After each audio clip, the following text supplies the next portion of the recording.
If you're in the hunt for a brand that truly is audiophile through and through, I think today's episode, you're certainly going to discover one if you don't already know about Audiofrog. The man behind the brand, Mr. Andy Wehmeyer, is joining us to talk about not only what makes Audiofrog unique from a product perspective, but also from where it's headed in the future. This is CMA Connected, presented by SiriusXM, all about Audiofrog, and it starts now.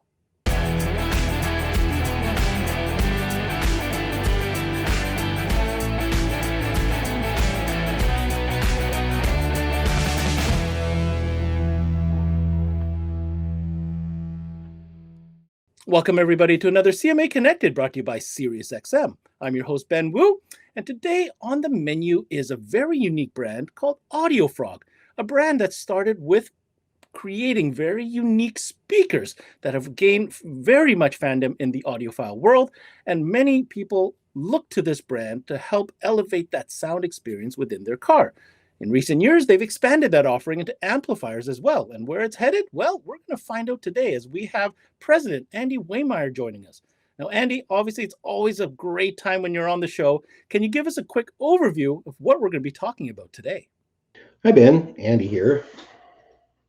So we're gonna talk about stuff that we've been doing, speakers and amplifiers, including a new one that we're working on. Some other stuff, new speakers. We have one, and but I think mostly I want to talk a little bit about where we are, about where we're headed, because there's some other interesting stuff in the hopper.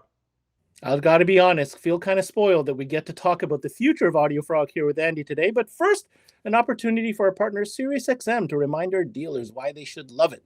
And when we come back, let's dig into the mind that is Andy Wehmeyer from Audiofrog. Hey guys, Ricky Lima here from SiriusXM. I had a chance to speak to some dealers and ask them what they love about selling SiriusXM. Here's what they had to say. Coast-to-coast coverage.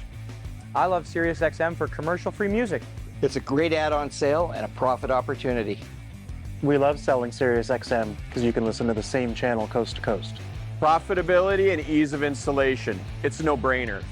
We love selling SiriusXM for its ease of installation, great profitability, and reliability. People love it.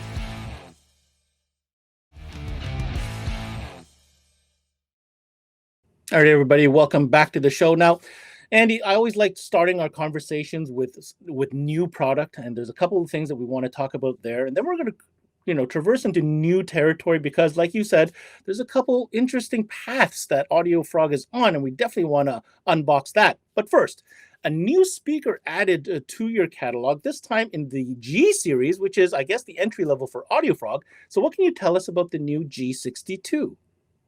So the G62 is really designed as a complement to G60S.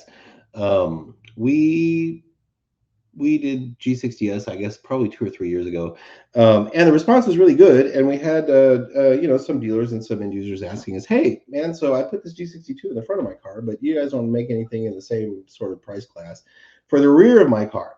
So this is what the G62 was designed for, is to be a complement to the G60S, and most of the other stuff that we make. I'm it always makes me uncomfortable to toot our horn, but I guess I really need to do it. These things sound, in many cases, better than most everything else you can find at a similar price, so long as what you're interested in is sort of believable sound quality and something that sounds pretty accurate. We're not the put 10-inch woofers and a bunch of compression driver horns in the doors of your car. That's a completely different sort of car audio category. But G62 is really designed to provide that sort of flat, believable, great sounding response that you get with all Audiofrog speakers at a price point that is suitable for kids going off to college or your work truck, because obviously in your daily driver or your favorite car, you've got a GB system or something like that. But that's really what G60 is about. It's a 6-inch coaxial. It's a polypropylene cone and a rubber surround. It's slightly oversized so you get a little extra efficiency. Really flat response through the mid-range, and the tweeter is a soft dome, and it includes the same shape waveguide that we use in GS62 that really helps to blend the sound of the tweeter with the sound of the woofer. So no holes in the response. Sounds great, easy to install, fits the front or the back of just about any car that has a 6-inch speaker location. And what I've noticed, Andy, is with this package, as you're making it very install friendly, it strips down. I notice it doesn't come with the grill, but it does come with a really cool multi-fit adapter bracket, doesn't it? Yeah, the multi-fit adapter is really designed to make it easy to install in things like Hondas and Toyotas and some General Motors doors, where the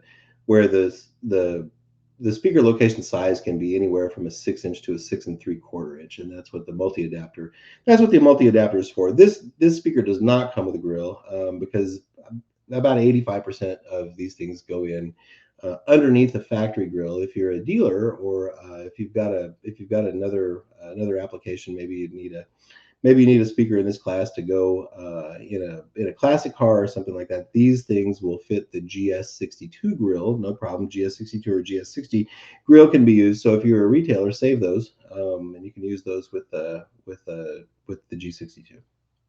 Now, staying on with speakers, because obviously this is kind of the category where Audiofrog really made its name and put its flag in the sand.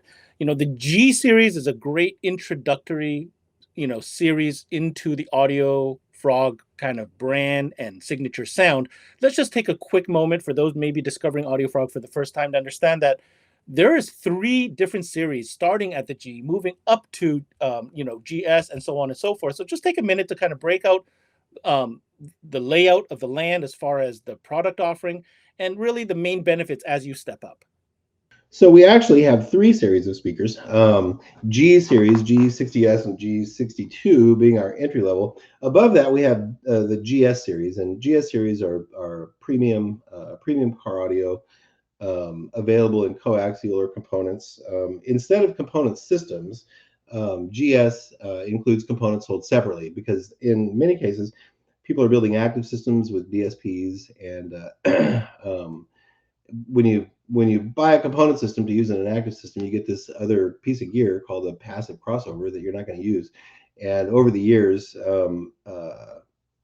it's just a shame. It's a shame to have to buy something that you don't need, and secondly, it's also a shame to throw away stuff that you didn't need to buy. And when I would travel to dealer shops, I would always see this big box in the bay of passive crossovers that were unused, that were just tossed in the box. And so we sell all this separately. So if you need a tweeter, you buy a pair of tweeters. If you need mid-ranges, you buy a pair of mid-ranges. If you're building a system and you need passive crossovers, then those are available separately. This makes more sense for us in terms of inventory keeping and keeping track of stuff, but I think it also makes more sense for retailers and consumers, because you don't need to buy stuff that you're not gonna use. GS is designed as premium replacement speakers. These things are designed to handle 75 to 100 watts and sound great doing it. There's a lot of technology packed in the speakers. In all of the coaxial speakers, inside the basket is an actual passive crossover that provides a 12 dB per octave electrical slope for the tweeter, and an actual low pass filter for the woofer. That, coupled with the waveguide that the tweeter is in the coaxials, really smooths out the transition between the mid-range and the tweeter. One of the problems with traditional coaxial speakers is that the tweeter is often crossover with just a capacitor. That's a 6 dB per octave slope. And this makes it so that there can be, depending on the orientation of the speaker in the car, a big hole in the response between the top of the mid-range and the bottom of the tweeter. So that crossover that we include inside the basket, you can see it if you look in there, lets us cross the tweeter over a little bit lower so that it handles a little more power, and gives us the ability to design that filter to provide a little bit of EQ in the passive filter right around the crossover. So these things sound great. That also contributes to little higher power handling. The mounting kits for the tweeters make it really easy to either use those in a custom A pillar or sail panel, or your traditional sort of flush mounting in the top of the door panel or wherever else.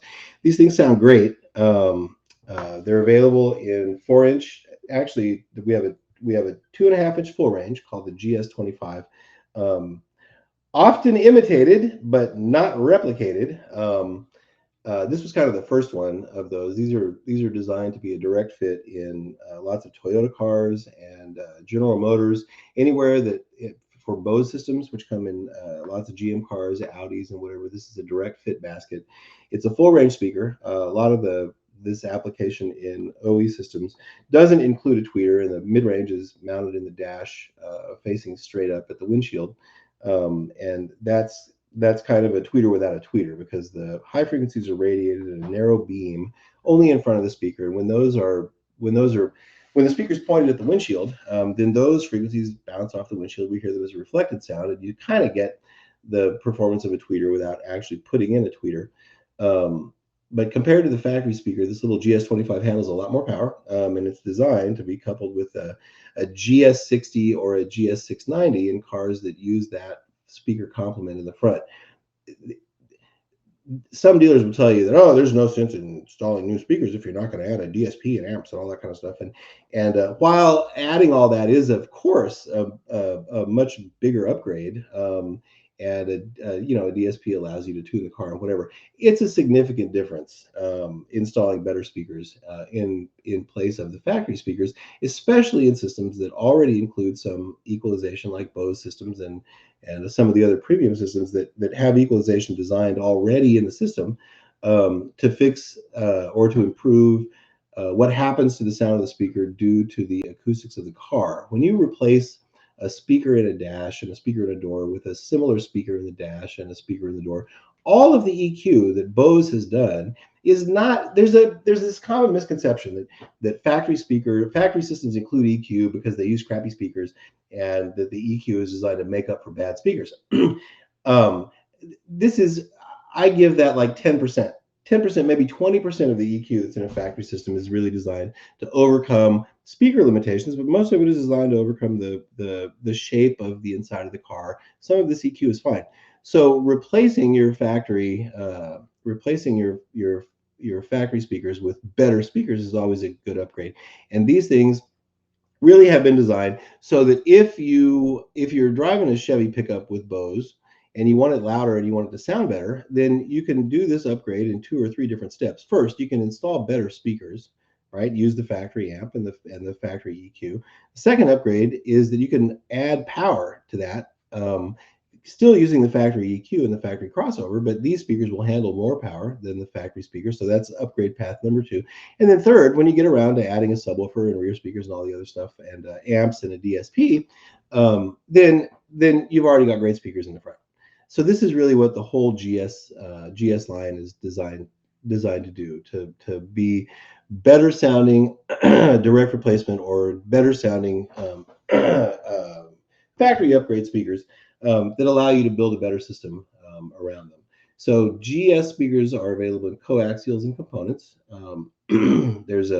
In the components, there's a 1-inch tweeter, a 4-inch mid, a 6-inch mid, and a 6x9-inch mid range, and 2 passive crossovers that you can use with those. One for use with a GS60 or 690 and the tweeter, and another one, the GS410, which you can use with the GS40 and the GS10. The GS25 can be used as that full range speaker, or you can use it as a small mid-range in a 2-way, and the GS410C crossover works well with that. And then the coaxial models, we have a 4-inch GS42, a 6-inch GS62, a 6x8, 5x7, which is the GS682, and a GS693 for cars that still use 6x9 coaxial in the back. Or if you're into classic cars, then that's a really good application for that speaker. Yeah, no doubt those GS speakers are, probably the bread and butter of the entire Audiofrog line. But for those discerning clientele that really wants the best of the best, Andy, I got to give you a minute or two to talk about the top of the line GB series. So we have one other line, and that's I think probably the one that, if we're famous for anything, it's for these guys, and that's GB series. GB series is our top of the line, our high end stuff. And I spent a bunch of years working at a company where one of the divisions was really sort of known for, and this is actually my favorite category of audio, which is pro. But these guys made speakers that played really loud, and even when they were even when they're loud, like you're at a Rolling Stones show or whatever else, they still sounded great, completely intelligible.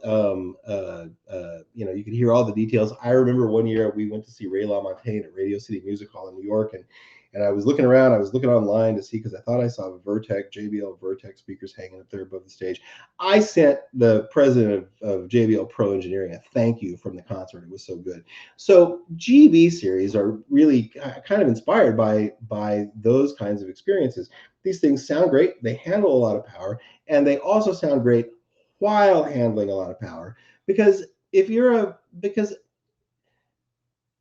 high-end speakers are not wedding cakes, right? I remember when I was a retail installer and we'd have high-end speakers and guys who came in selling high-end speakers, and it was always like some kind of warning, oh, you know, you don't play these things too loud, you know, these things sound great, but you know, they're not for that guy, right? They're not for the.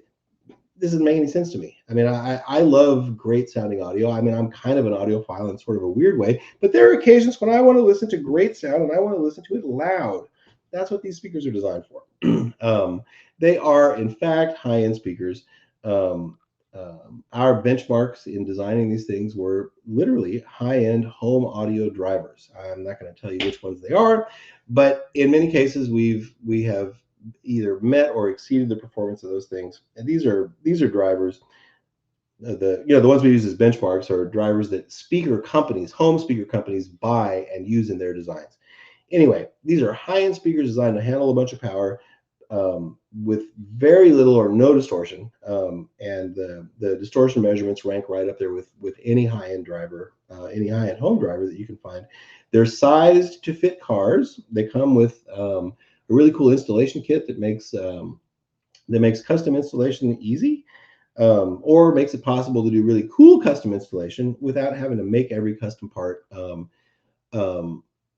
yourself. And these things also play loud. If you have if you want to use enough power to make them play loud. So GB series includes only components. There's a 1-inch tweeter, a 1.5-inch tweeter, a 2.5-inch mid-range, the GB25, which is kind of a standout. GB40, which is sized to fit the doors of BMWs and really intended to be used in an infinite baffle. The GB25 can be used in like an 8-pillar pod, and you cannot build an enclosure too small for this little speaker. And there's the GB60, and I don't know that there's any other 6-inch mid-bass driver like it in car audio. It's great. I can't imagine having a car and driving it around without a GB10, GB25, and a GB60 in the doors. Every one of our demo cars has always had that. They're great. We also have a pair of woofers, a 10-inch and a 12-inch GB10 D2 and 4, and GB12 D2 and 4, dual voice coil, dual 4-ohm, and dual 2-ohm. Andy, thank you so much for walking us through the entire series of speakers, and to hearing your words, the design elements and the passion that went into them absolutely means a lot. Now, recently, when I'd say recently, about a year ago, I'd say, you decided to come up with another category. I remember when we introduced your new amplifiers here on CMA, I mean, these were small, powerful, well thought out, no nonsense amplifiers. So talk us a little bit about the design and features of these amplifiers. So we also have a series of amplifiers, the A series. Right now, it's a short series. There are two of them. There's an A150.4 and there's an A600.1. These things are really small. I wish I had one here that I could show you, but I don't because we're in between buildings. Anyway, they are bigger than an iPhone, of course, but not a whole lot bigger. I think 8x4 by 1 1/8 inches or 1 1/4 inches or something. They're really small. They're powerful. There are a lot of really small, powerful amplifiers available now. It used to be that 100x4 was 28 or 30 inches long, 12 inches wide, and 3 inches tall.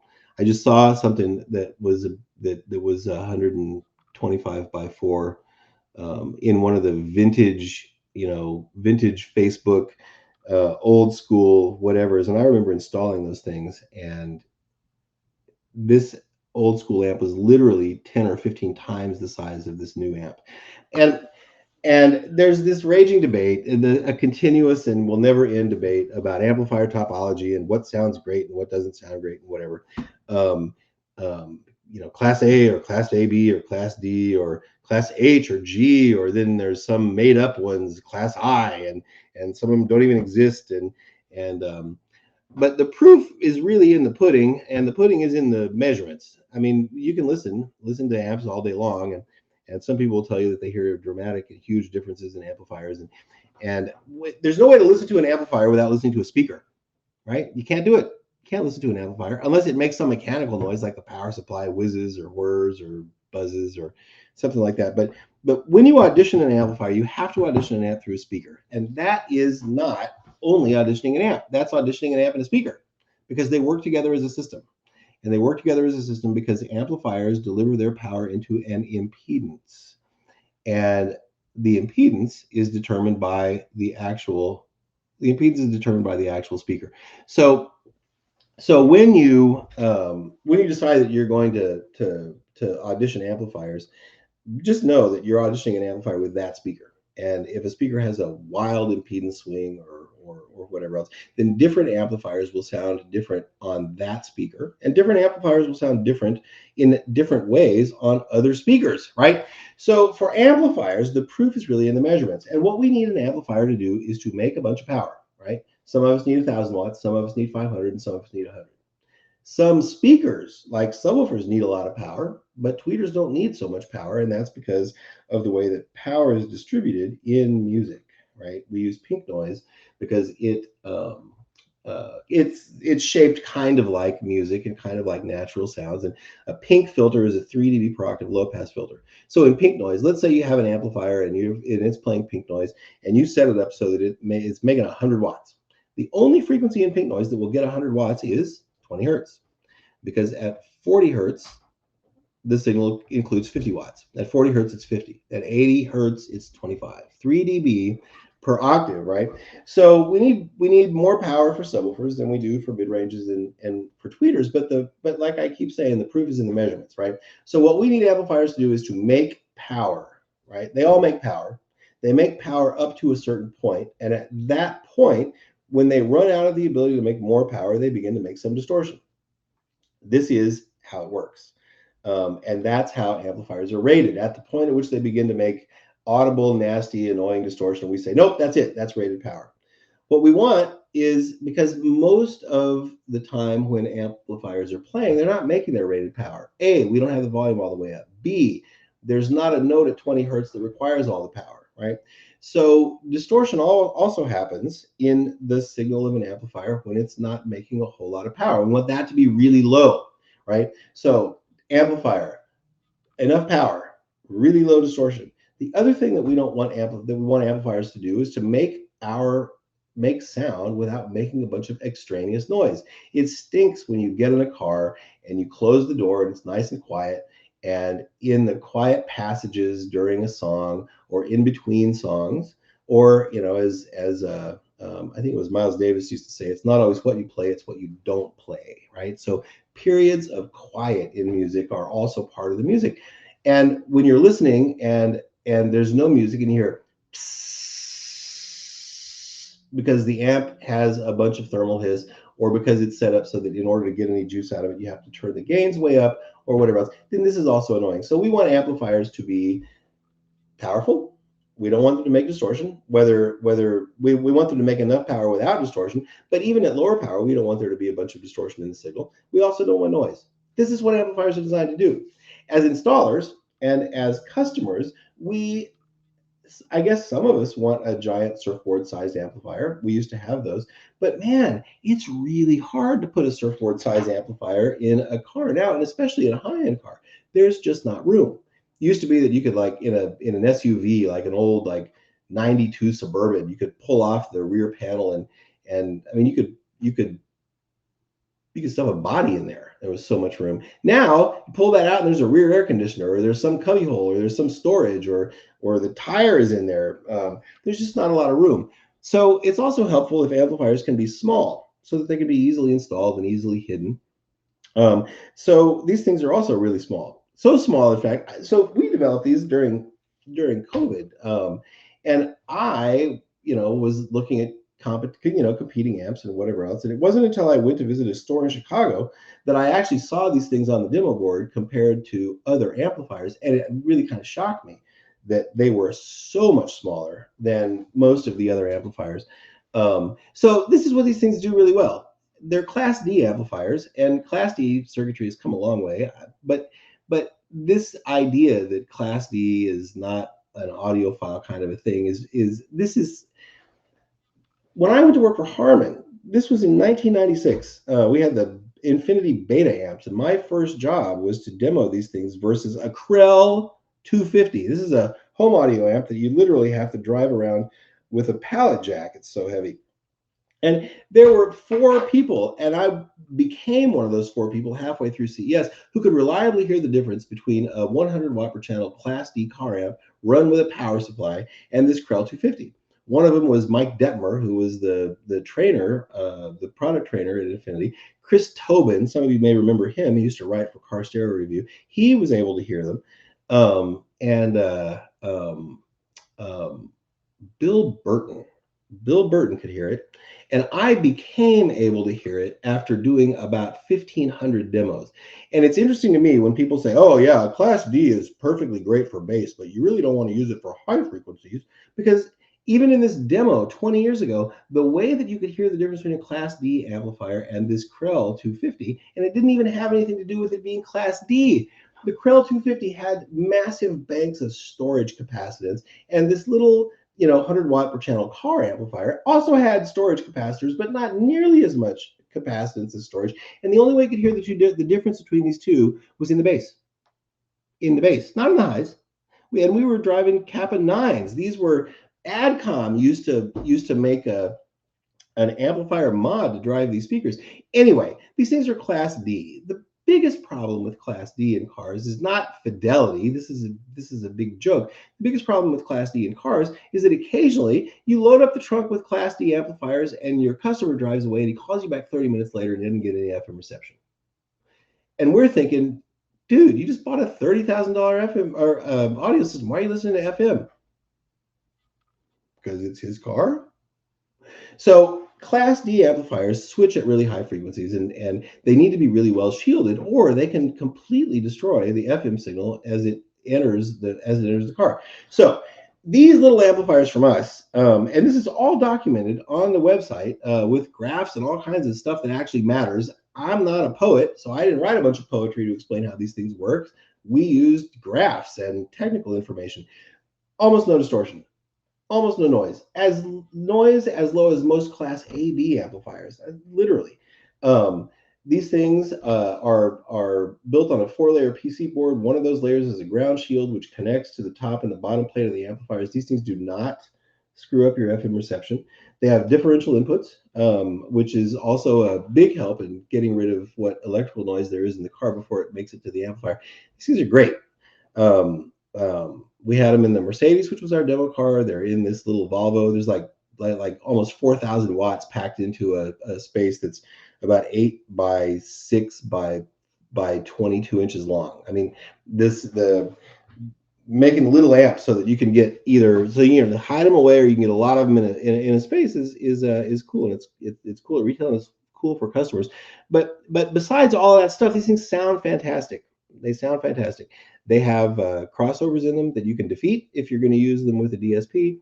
If you need multiple subwoofer amplifiers, because you're going to use more than one subwoofer, and you plug in the remote bass level control, you can plug it into one. You can use a splitter and plug it into more than one, and it syncs the bass. It syncs the level of all those amplifiers to the one where you set the gain the lowest. So all kinds of cool stuff. I encourage you to check them out on the website. Read the explanations, and if you have questions, then email me. I'm happy to explain more. Andy@audiofrog.com. Now, for anybody tuning in, if you haven't had the chance to listen to these amplifiers, you will be absolutely blown away by their output, especially based on that super tiny footprint. The Audiofrog Volvo, if you haven't caught that at any of the shows, certainly make the time to audition that. Now, great news. Amplifiers getting a new member to its family. Andy, what can you tell us about the new addition? How could I have forgotten that? Anyway, we're working on another one. There's a 6-channel model in the works, and that'll be just like the 4-channel with 2 additional channels. Same style heatsink, but just a little bit longer. Super cool. Slightly bigger power supply. Same really cool board layout. When you go on audiofrog.com to check out the amps, look at the board layout.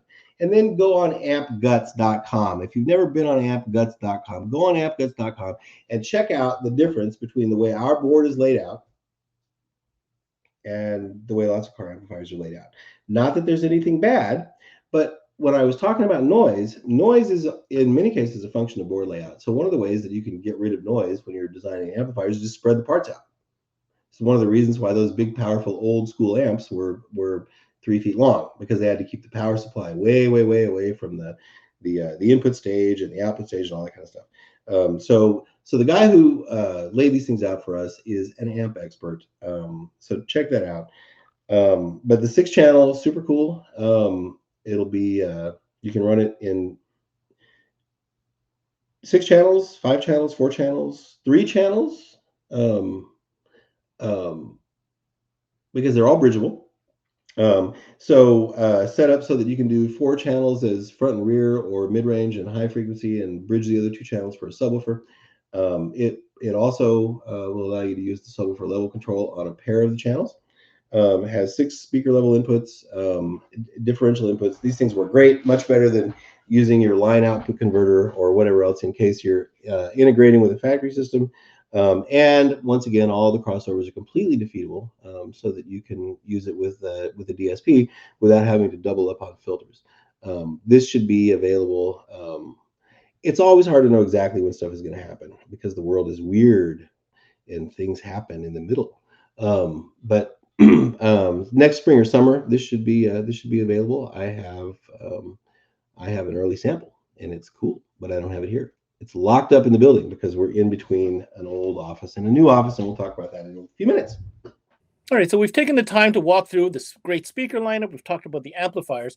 Let's talk about up and coming. What's down the pipe? What's the future for Audiofrog? And in the beginning of the show, you promised, Andy, that you're going to talk a little bit about that. So I think where I want to start with this part of the conversation is, I go back to that moment where you got me into the Volvo, you gave me the demo, and I remember turning to you and saying, I'm not sure what you're doing here, Andy, but the space that the sound feels like in this car didn't make sense to me. I wasn't sure if it was DSP. I wasn't sure if you were hiding extra speakers, but it certainly didn't feel like a traditional kind of, 2-channel emulation.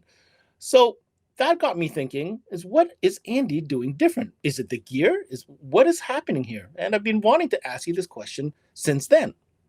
Yeah, so the Volvo is a little different than other systems, and in the 38 years that I've been doing this, from the time I started installing and was a terrible one, to now, the Volvo's it's different than lots of aftermarket systems, and as a listener, as an audiophile, as a guy who loves to go hear live music, the space in which live music happens, there's a really great book, and I always pitch this book, and maybe, I don't know if anybody's ever read it. David Byrne, the guy who used to sing, and now they're becoming popular again because of this little tour and whatever.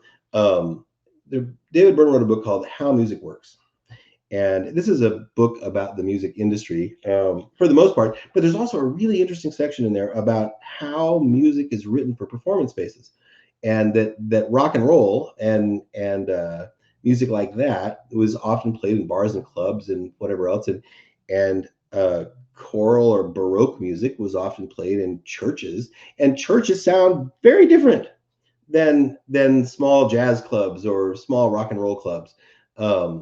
And I kind of knew this, but it really didn't occur to me that this was one of the reasons that things sounded so different. And years ago, after we started Audiofrog, I took a couple of guys, Gary and Grizz, actually, to see Ray LaMontagne, and he was playing they were renting out this Gothic church in Midtown here in LA, and having rock and roll shows in there. And I think that what the promoters are thinking is cool acoustic space, cool band. We should put these cool bands in this cool acoustic space. But it didn't occur to them, and it didn't occur to me when I bought the tickets, that this acoustic space is not designed for rock and roll. So we get there, and we're sitting around waiting for the thing to start, and it's noisy. People are talking, and there's lots of echoing, and hard to kind of even understand someone sitting next to you who's talking to you, because there's so much noise from other people talking in this building. And it occurred to me, I'm like, oh no, this is gonna suck. Right? Because the decay in this Gothic church is really long, and that's good for organ music and people singing long, long notes. But for staccato drums and guitars and whatever, this is going to be a disaster. And it was so bad that the poor guy singing, Ray Lemon, he couldn't even sing. He couldn't hear himself sing. So performance spaces are a big part of what we hear when we listen to music. And as audiophiles, we sometimes think that every piece of music ever written and recorded and whatever else, and put on a CD or put into a streaming file or on a record or whatever, is designed to place us in the audience in a performance on the stage. And I like that. As a listener, this is sort of how I have always listened, right? And because I like to go to concerts, and for me, that's the pinnacle of musical enjoyment, is hearing musicians do what they've done a million times in a new and different way for a whole bunch of people who respond differently. So that's really cool. But the listening space is really a part of that. And this is what I hear when I go to a concert. And for me, this is the most interesting part of music reproduction, is trying to reproduce this space in a believable way. I mean, it's fiction, right? What's on the CD is fiction, and in many cases, it's complete fiction. It's not a recording of a bunch of guys or a bunch of people or whatever playing instruments all at once in a room. That's not how many studio recordings are constructed. The bass player is playing one day, the guitarist is somewhere else in a completely different city being recorded on a different day, and the guy who mixes and masters all this stuff puts all this stuff together in a digital audio workstation, right? So this is a work of fiction. This is in many cases a work of fiction, and designed to give us some kind of an experience. And to me, those spatial attributes, where the musicians are, what the space around them sounds like. Is this in an auditorium or is this outside? Is this in the living room of a house converted into a recording studio like Mapleshade? And trying to reproduce that, or reproduce it in a believable way, is really interesting for me. So two-channel systems do that, sort of. In a two-channel system where you got two speakers and you sit in the middle like you're at home, all of everything that is recorded, no matter how it was recorded, is contained in the area around those two speakers. And we rely on the room, on a residential room, the size of that room, to kind of replicate what we might have heard if we were in the original recording space, or the recording space that's synthesized in the recording by the guy doing the mixing and the mastering. Cars are very different. Cars are so small, so tiny, and so many reflective surfaces. Acoustic crosstalk is really high, and people who are used to listening to home audio sometimes refer to car audio systems as sounding mono because of so much acoustic crosstalk. Anyway, so we need help in cars to make cars sound more believable, I think, and this is coming. And it's, if you're an Apple Music user and you have those new cool earbuds from Apple, then you can choose to listen to spatial audio, and this happens in a way that attempts to provide you a more three-dimensional experience that coincides with what the person who made this music sort of intended. And I've been building multi-channel systems in cars for years and years and years and years and years, and I just think they sound much better, and they're more fun, and they're more believable, and they're bigger, and they're more engaging. Not everybody feels this way, and I think there's still a place for two-channel audio. But when we do demos of the Volvo, and when I used to do demos of the Mercedes, my favorite thing to do is to do demos for people who just listen to music because they love music, who maybe don't have the vocabulary to talk about imaging and spatial attributes and whatever else, because I like to hear what words they come up with to describe this. And usually, and I don't think that we've done very many demos of the Mercedes or the Volvo for these kinds of people who didn't just love it immediately, like, oh my God, I've never heard anything like this. They don't know how to describe it. They sometimes describe it as sound comes from everywhere, and it does.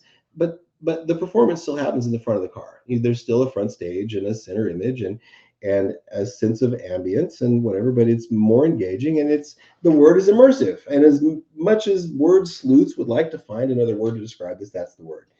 And if you read about OEM systems in cars that include upmixing and things like Dolby Atmos, this is the word, immersive. It's more fun, I think, but we're not used to hearing it in car audio. And, in the 30 years of car audio competitions, these have been really centered around this notion of putting a two-channel system, the biggest and best two-channel system imaginable, in the front of a car. And that's cool. But there's room for something else. And in fact, I think there's a lot of room for something else. And this is kind of this is kind of where this is what I like to listen to, and it's kind of where we're going. We've, of course, who's watching this is going to be wondering, yeah, man, when is your DSP coming out? We're working on it, and I'm not going to talk about it so much more than that, except that it's going to include this piece of software that does this. But in doing these demos at the Volvo, when we do demos for car audio people who are used to those IASCA sounding systems, which are cool. The image is up on the dash, and ideally it would extend past the dash and out onto the hood and whatever else, but that is really a function of the recording, and not all recordings are designed to do that. But one of the things I run into with a lot of car audio folks, aftermarket car audio folks, is this idea that all this other stuff that it does is somehow weird, and they kind of want to like it, but maybe they don't, and maybe they're not supposed to, and it's not it's not that purist sort of two-channel thing. It's fine, right? You don't have to like it. But know that there are a bunch of customers. There are a bunch of people who are probably willing to buy a car stereo, who really like a different sort of kind of a presentation. That's what this is. So one of the reasons for that is that in audio, we have a lot of audiophiles.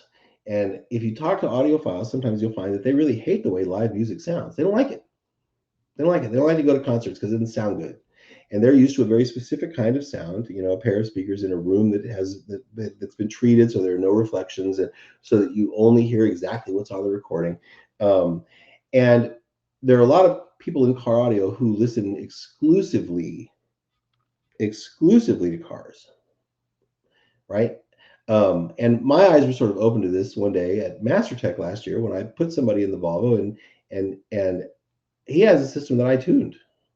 He has a two-channel system that I tuned, and from my perspective, the little Volvo is a much cooler sound. It sounds the same, frequency response, bass up front, all that kind of stuff, same kind of stuff that's in his car. But he got on the Volvo, and I played a bunch of stuff for him, and he got out and he goes, man, I hate it. I don't even know what that is. He says, it doesn't sound like my car. And I said, well, no, of course it doesn't sound like your car. There are like 18 more speakers in this thing than there are in your car. And it kind of presents a 360-degree, more immersive, whatever. And he goes, yeah, but that doesn't sound good. And I was sort of flummoxed. By this. And I was like, hey, so I get that it's different, but I'm really curious about what it is that you find objectionable. And so I started asking him, hey, so what do you listen to at home? No system at home. You go to live shows?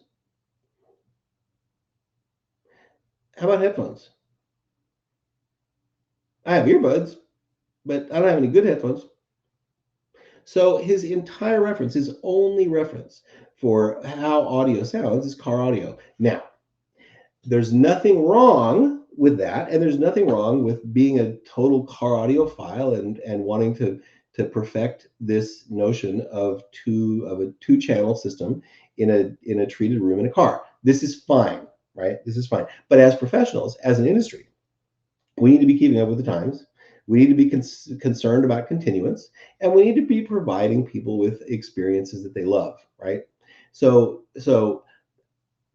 I love this, and when I play it for other people, a lot of them love it too. So we're going to do it. But in my talks with this guy who literally had never listened to anything but a car audio system seriously, he wasn't really in tune. So I finally said, hey, you like cars? And he goes, yeah. I said, do you ever go to the race? You ever go to races? He goes, yeah, I go to races all the time. And I'm like, okay, so you know how when you're sitting in the stands and the cars go past on the track directly in front of you, you hear the sound from the car directly. But as the cars pass, the stadium behind you where you're sitting fills up with the sound of the car. And he's like, yeah, that's really cool. And I hear that every time I go to the races. Man, it's so cool. So not that this is the same thing, but I put him back in the car and I played Yellow, the motorcycle race song. And then he got it. Because the car goes from way left to way right. And as it passes, the sound of the car or the motorcycle or whatever it is that they're racing fills up the back of the car. And then he's like, oh, wow, now I get it, right? Now I get it. Now he calls me once a week asking me when our DSP is going to be ready. Anyway, so it occurred to me in talking to him that everything we do all day, whether we go to the DMV or go to a restaurant or whatever, we hear spatial audio. This is how we hear. This is what our ears are for, is to help us figure out where we are and to enhance what we see with our eyes.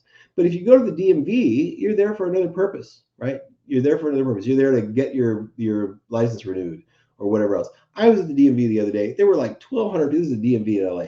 There are like 1,200 people in there, and 80% of them are all watching and listening to something different on their speakerphones. This was a cacophony. This was the worst noise I've ever heard. And I'm sitting right there in the middle of it. And I'm really in tune with this. So I'm bored, right? I'm bored waiting for them to call G107, now serving at counter number 22. This is what I'm waiting. I'm waiting for an hour. So I just sat there in the middle of all this listening. Sometimes with my eyes closed because it was so crazy sounding.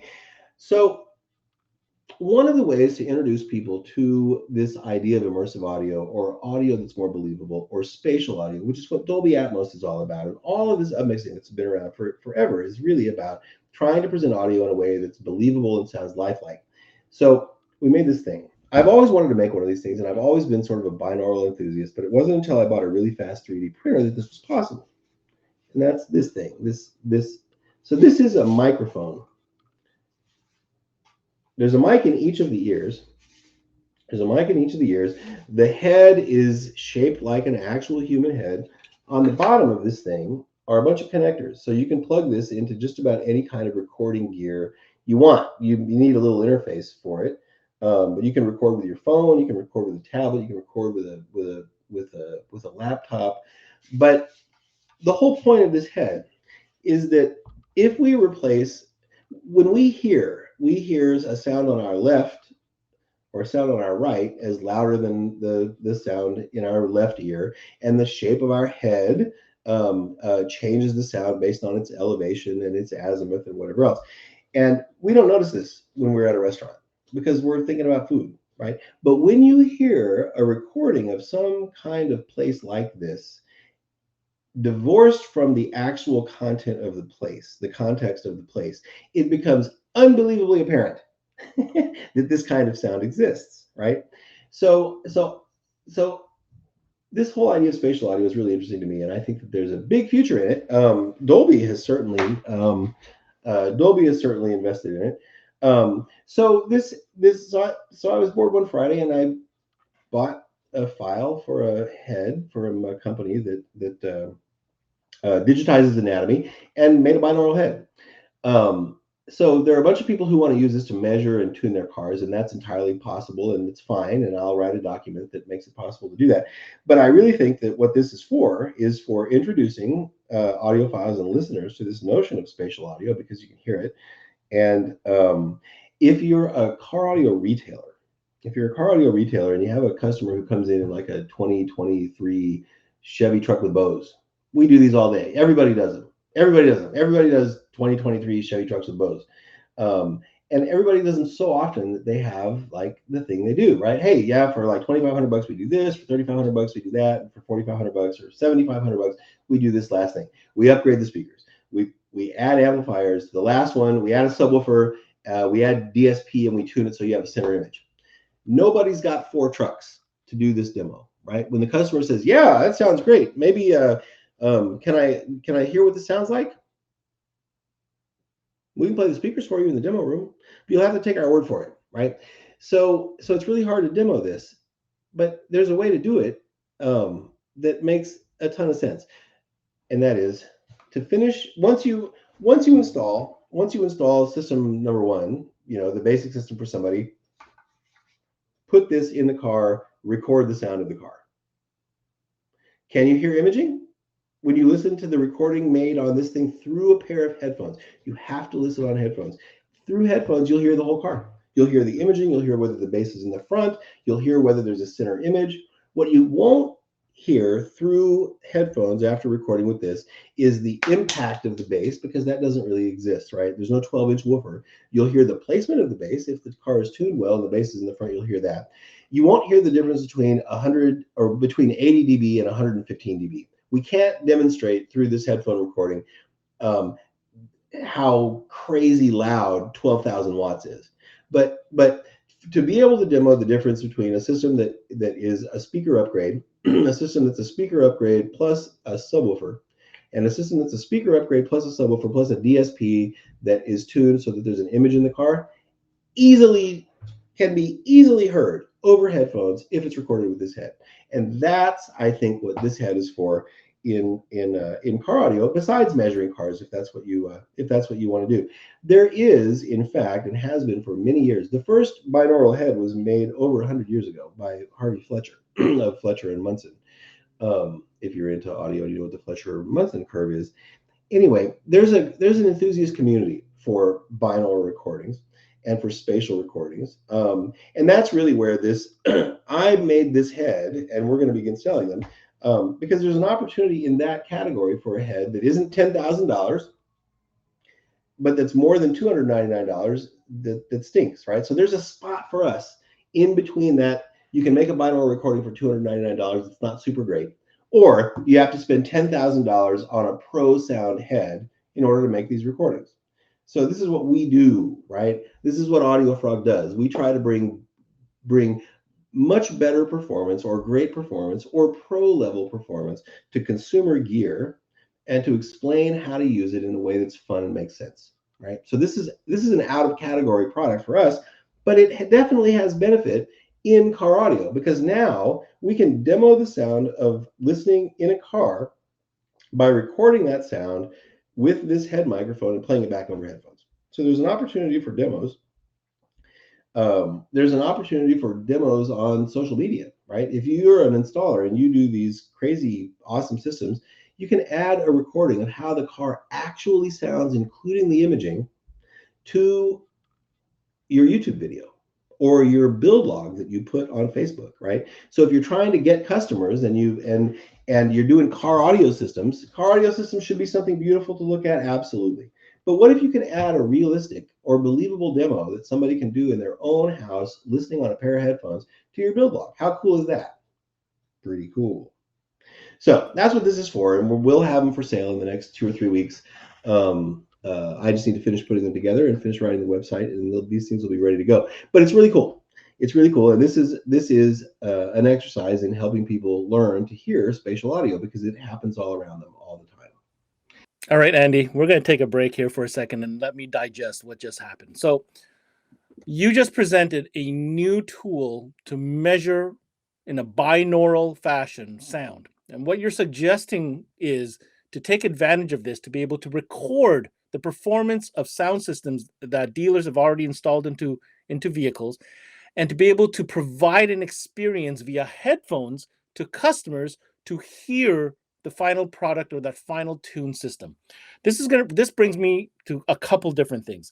Number one, I think what you're saying here is very different. I think everybody can acknowledge that part, because the traditional experience from a customer standpoint when they come to a shop is what?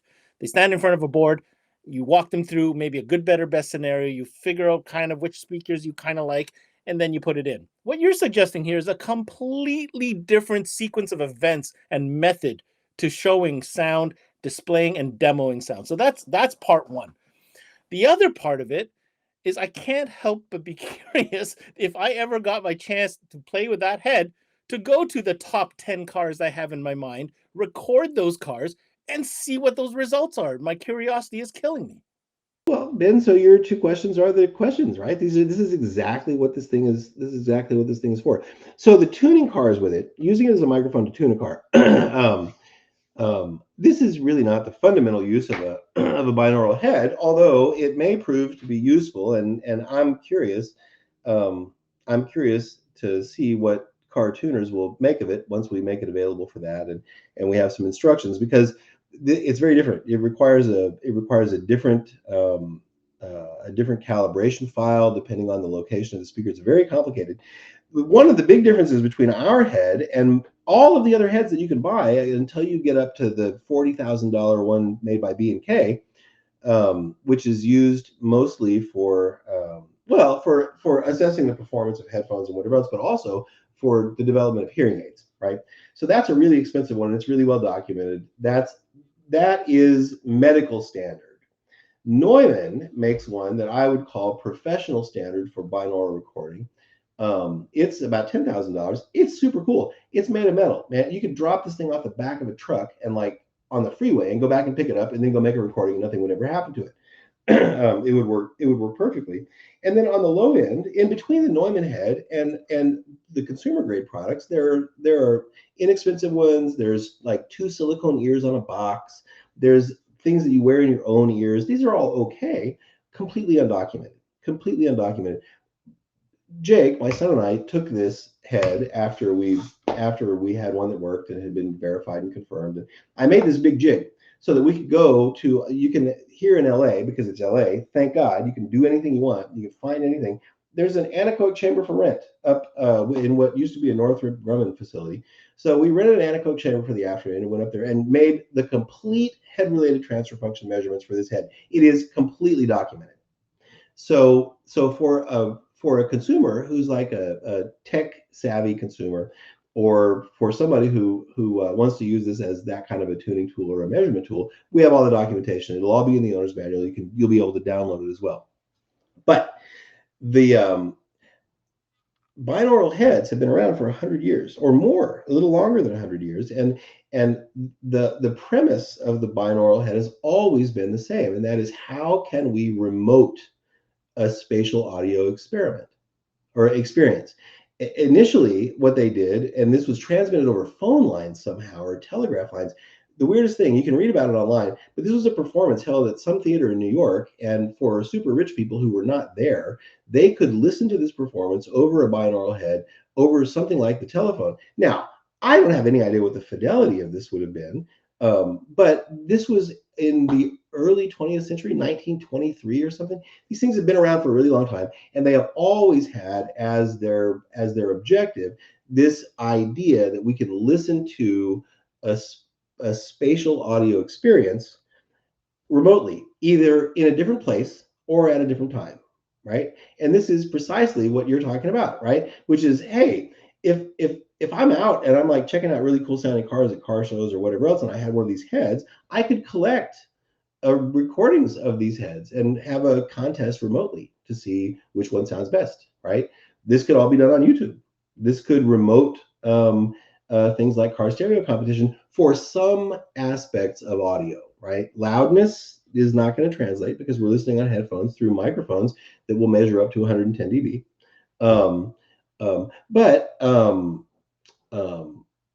You know, for a dealer to be able to demonstrate the kind of audio that he can build with his skills or whatever else to customers, either while they're at home or in the store, if it means that they can demo.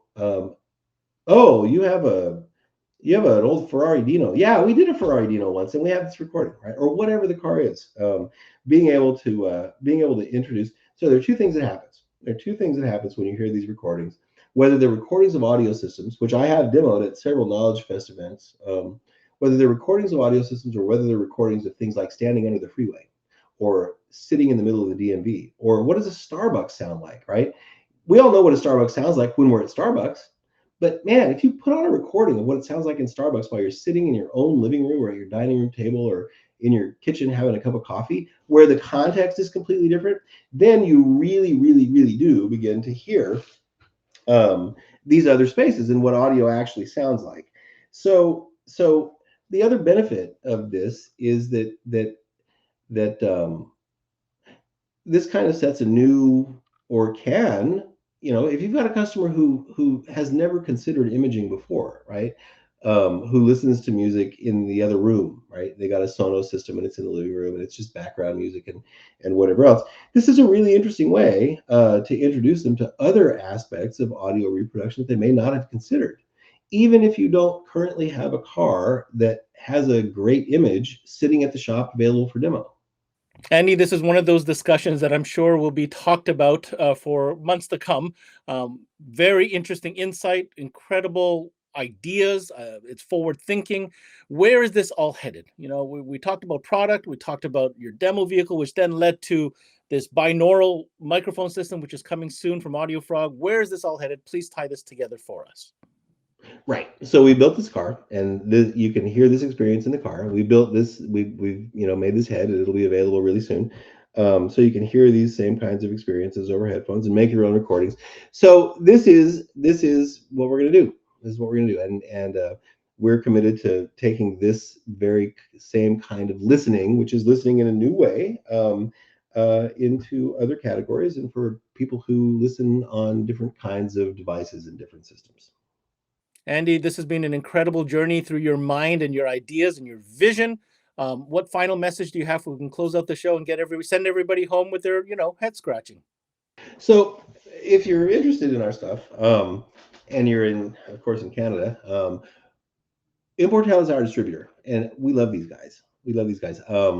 We are at Audiofrog are committed to trying to do all this in a friendly, helpful, straightforward, no nonsense. I mean, I've talked about that a lot today. No nonsense way, and I don't think that there's a distributor anywhere else that does this in a more Audiofrog appropriate way than the guys at Importel. They're friendly. They're always, we show up for a show and they're more helpful than I could ever expect. I really, really, really appreciate the way that they do business with customers, and the way that they represent us. So Importel, if you're in Canada, call these dudes because they're great. And there you have it. We have to thank Andy WEHMEYER, president of Audiofrog, for joining us today. Now, if you've made it this far, then you've realized that this was a very unique conversation, a deeper dive into the mind and vision of Andy and where he sees audio going. The very introduction of a binaural system to reproduce an experience to be able to share, especially with customers, is quite evolutionary and definitely forward-thinking. Now, before I get too far, again, if you're interested in finding out more details about Audiofrog's product line, make sure you head over to their website. We'll put it on the screen right now. And as Andy has mentioned, if you happen to be in Canada, their long-standing distribution partner is, of course, Importel.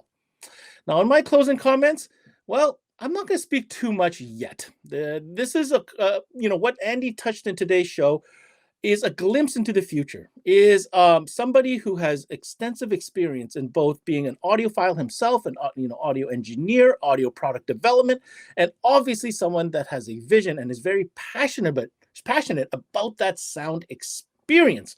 What I can say, though, is that it is exactly this type of thinking that moves the needle forward in so many instances, whether it's an engineer or whether it's something as a silly idea that has become relevant. What you may feel right now, I know, spatial sound in a car. I love my 2-channel, exactly like Andy has mentioned it. But give it some thought what he said. Is selling and introducing spatial sound experience to customers the next step? Well, I'll tell you, if it is, Audiofrog's on the ball.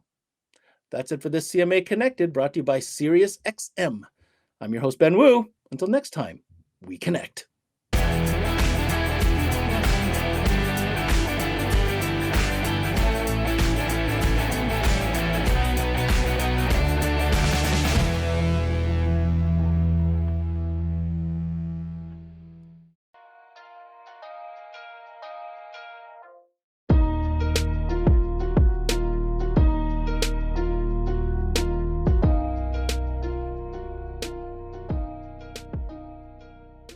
There's never been a better time to have SiriusXM with over 150 channels in your vehicle.